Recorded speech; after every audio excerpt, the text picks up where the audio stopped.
ভিডিওটা বল। দেখতেছস না? হ্যাঁ এটা নাকি আমার বাবারে 20 বছর আগে 1 লাখ টাকায় সাজছিল, কিন্তু আমার বাবা এমন একটা বোকা, এখন এই ভিডিওটার দাম আছে 40 লাখ টাকা। কিন্তু আমার বাবা ওই সময় যদি 1 লাখ টাকা দিয়ে কিনতো, অনেক লাভ হইতো না? ওই তো আসলে আমার বাবা একটা বোকা ছিল, বুঝছো?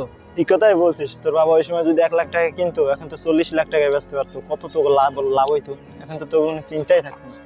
এই শরীফ ভাই, তোমরা কি বিষয়ে আলোচনা করতেছো? ওর বাবাকে নিয়ে বলতেছে। এই ভিডিওটা আমার আব্বুরে নাকি 20 বছর আগে 1 লাখ টাকা দাম কইছিল। আমার বাবা এমন একটা বোকা, এখন এই ভিডিওটার দাম আছে 40 লাখ টাকা। কিন্তু আমার বাবা ওই সময় যদি 1 লাখ টাকা দিয়ে কিনতো, অনেক লাভ হইতো না? আচ্ছা ভাই, তাই তুমি 40 লাখ টাকা দিয়ে এই ভিডিওটা কিনে নাও। কেমন নিবো ভাই? আমার তো সংসার আছে নাকি, আমার ছেলে মেয়ে আছে, আমার তো দিকে খরচ আছে, সংসার অনেক খরচ।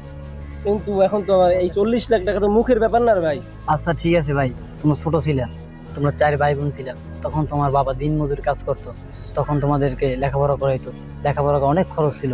কেমনে তোমাদের বাবা এই 1 লাখ টাকা দিয়ে জমিটা কিনতো? এখন যেমন তোমার 2টা ছেলে সন্তানকে তুমি লেখাপড়াতে করাইতে এত কষ্ট হইতে আছে, তুমি 20 লাখ টাকা দিয়ে কিনতে পারো না।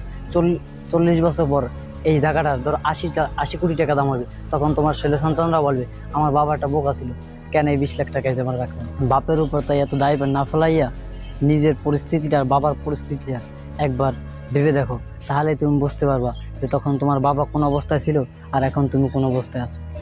আমরা কেউ বাপের উপর দায়ভার ফেলাবো না। বাপেরও একসময়